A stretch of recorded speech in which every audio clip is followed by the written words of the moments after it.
Episode 211 of the Witty and Gritty podcast. I'm here with my wonderful co-host, Faren. And I'm here with my bestie and also fabulous co-host, Brooke. Best friends doing best friend things. It's getting crazy up in here. We are on week 3 of our Summer Kid Classic stories, where we're taking stories you may have grown up with, or if you're new to the faith, maybe you're reading to your kids now. We're just taking a different perspective. We're pulling a verse with context around it, and we're talking about it. And as usual, we hope that you listen and turn around and talk about it with those that you love. Hooray! So we've talked about creation in Adam and Eve, and then we talked about Noah, and today we're talking about Joseph, not Mary's husband. Oh, not man. like Jesus's dad. So many Josephs to keep up with. I know. Well, how did we get here, Brooke? Okay, well, here's some context. So creation happened, God made everything, it's all good, Adam and Eve, and then sin entered the world went to pieces. Here comes Noah, Ark, and then, yay, now we're having more kids. And then Tower of Babel happens in Genesis 11, Abraham is around in Genesis 12, Isaac is in there, Jacob and Esau. Jacob becomes Israel. That's after he wrestles with God. Name change. I know. Hey, I'm glad you said that. And then Jacob/Israel has 12 boys that eventually become the 12 tribes of Israel. Bless it. Yes, and one of those brothers is Joseph. And he was the youngest. And he was a little cocky sometimes. You know, if you got it, flaunt it. You know, Haters gonna hate. No, I'm just kidding. Also, he was his dad's favorite, which, don't play favorites. Adult moral of the story. Oh, Don't play favorites. Yeah. So what happens is Joseph is the favorite. Dad gives him this wonderful coat. Everyone else is like, hey, yo, Dad, what the heck? Basically, they get mad. Joseph has dreams, and he's like, they're all going to bow to me one day. And these brothers have had enough of this. So the 11 of them come up with a plan. They're going to kill him. But then, one of them. right before that, they're like, maybe let's not kill him dead. One guy is the semi-voice of reason and says, let's just sell him. So they sell him into slavery. He gets taken to Egypt. Long story short, Joseph rises to power. He's second in command right under Pharaoh. And then there's a huge famine, which means no food. Everybody's going to die if you don't come to Egypt and get some food. So here are Joseph's 11 brothers. And they're like, oh man, we're pretty hungry.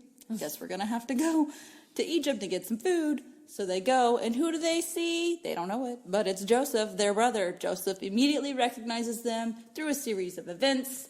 They have to go home, bring little brother, all this jazz. They might have died, but then Joseph all of a sudden is like, psych, I'm your brother, remember me, ha-ha.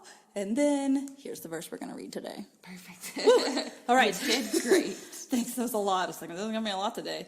So basically, everyone read Genesis through 1 through 39. Yeah. And then Joseph's story is 39 through 50. Yeah.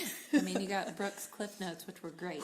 And in this verse, Joseph is speaking to his brothers who have just discovered that he is the brother they sold into slavery. So they're feeling all kinds of feelings. And Joseph says in chapter 45, verse 5, the NLT, Joseph says, but don't be upset. Don't be angry with yourselves for selling me to this place. It is God who sent me here ahead of you to preserve your lives. And the ESV says, and now, do not be distressed, and do not be angry with yourselves for selling me here, because it was to save lives that God sent me ahead of you. So I'm just going to point out Joseph's spiritual maturity and how Brooke's immaturity would have been like, I'm so mad. I wonder, though, at what point he developed that perspective. You had to wonder if he wondered if he was going to run into his brothers again. I know. And when you go back and read the story of Joseph, man, there were some dark times between his brothers selling him into slavery and then coming out on top, living, the awesome life of luxury. Yes. This one sentence has so much to say. There's so much back history. So I love that you're pointing it back to please go back and read the story.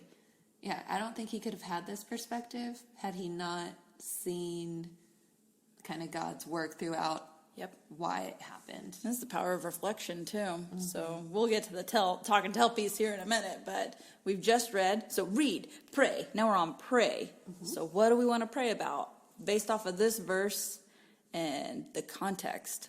Yes, I really just love a good underdog story. Yeah, who doesn't? And so I just, in my life and things, I can see, like, man, he persevered. He stuck with it through tough times. And he never gave up his faith during that as well. So I would like to pray for wisdom, peace, and direction during the tough times. I know I can't give up even if I want to. Mm-hmm. So if that's not an option, then I want the wisdom to get through it as fast as I can. Yeah. Just being honest. Peace with the situation. I can't change it, right? So let me be at peace with it. Yeah. And then focus on direction, again, just to get out of it as quick as I can. I get that. I like comfort. Well, I'm really glad we did Paul's letters before this, the kids' classic, because in there he talks about how it's important to learn how to suffer well, even if it's for a short time or a long time. Suffer well and with grace. So that would be my thing, because when I don't want to do it, sometimes I want to go kicking and screaming. And if you don't see me kicking and screaming physically, it is certainly in my mind, which is sinful me. And so praying for me personally would look like that I don't go kicking and screaming. I want to suffer well and with grace, because that's also my witness. That's how I'm showing what a representative of God would look like, which is one of our previous episodes in Paul's letters. But also knowing that God's in control. I know that God's in control, but sometimes I don't feel it, even though I know that to be true, which is why going back and reading scripture and putting that on your heart helps. And sometimes that can be more upsetting, knowing that you're going through it and he's in control. But his ways being higher, and looking at other times when he thought life was terrible, and then it came out just fine. Yes, knowing that. So we hear the word God, or the phrase God is sovereign. I'm like, what the heck's sovereign?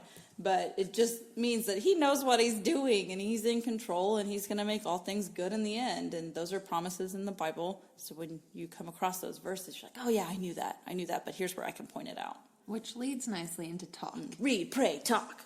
Yes, because you might know these things and have to remind yourself, but there might be people in your life that need that reminder that God is sovereign throughout their circumstances they're going through. Yes.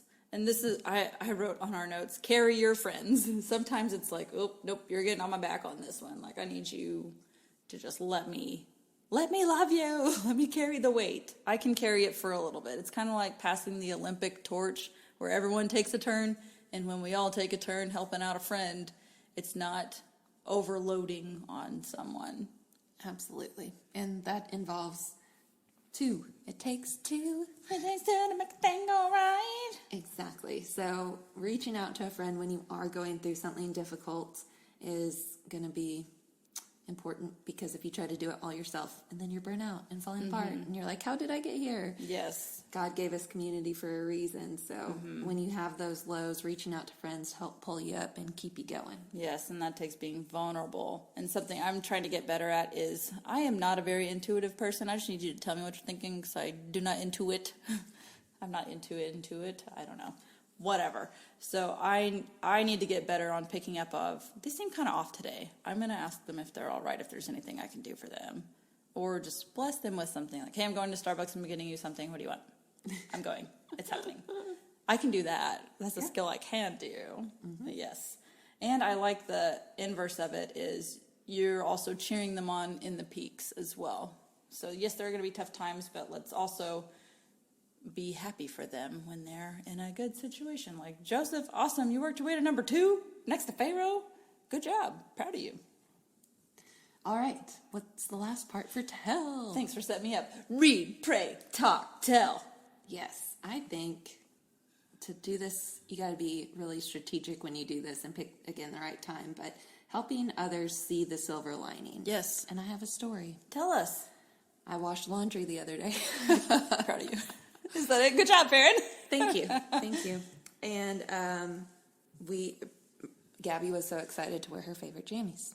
And she's like, can I put them on right now? Like, we just got home from school. And I was like, yes. Absolutely. We had nowhere to go. I mean, she was living her best life.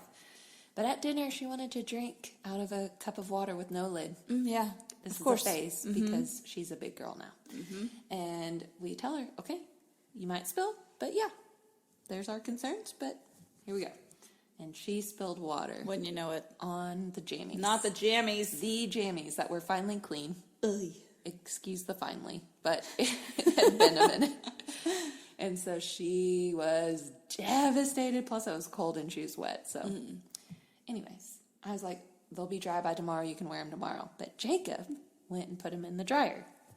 Because my kids' most favorite thing is to get their blanket or jammies right out of the dryer before bed. And so we were able to flip the script and say, it is sad that your water spilled on you. But had it not spilled on you, you wouldn't have had the warm jammies before bed. Man. And so she was very giddy and very excited when they came out of the dryer and she got to put on warm jammies before bed. That is the perfect example for this story. Good job, Faren. Well, it absolutely perfect because yes, jammies, awesome. Like, yes, cool coat, Dad. Thanks. Slave.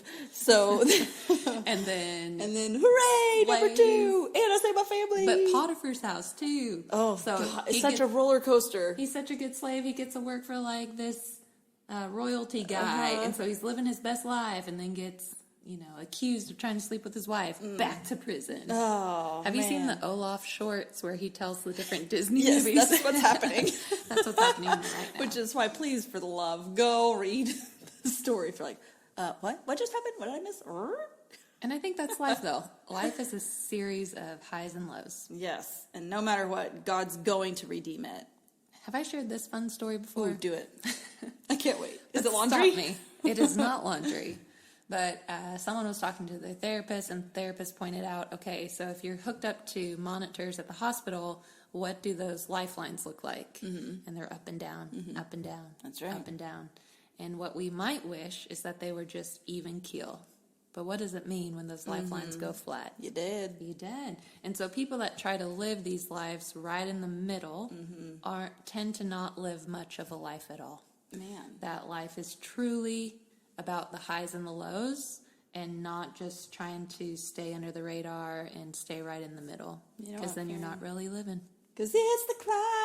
Oh my God.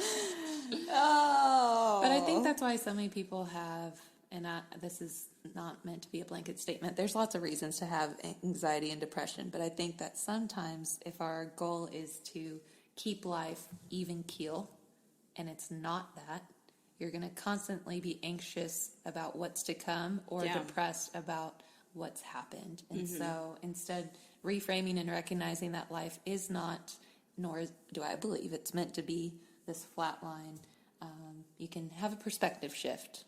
I like it. I'm here for it. All right.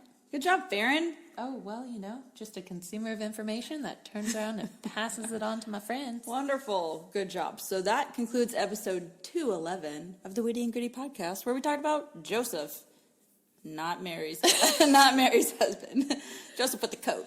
Oh, that would be funny if his last name was Coat.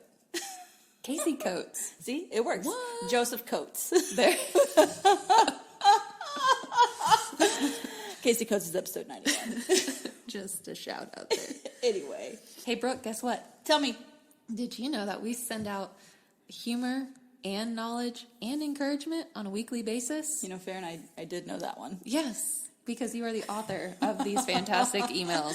Brooke, if they do not get to receive these emails at this point in time, how can they sign up to make sure they're not missing out? Great. You go to wittyandgritty.blog and there will be a pop-up that says subscribe to the email list, or it'll say currently get your free memorization guide. Yeah, so if you want to sign up, you might as well get something free with it. So check that out. Tell your friends. You know what I thought of the other day? Ooh. Check your tech. Check your tech! Oh my goodness, that was like episode 9 or 10. I mean, if you guys know, you've been around since the beginning. Wow, so the OGs.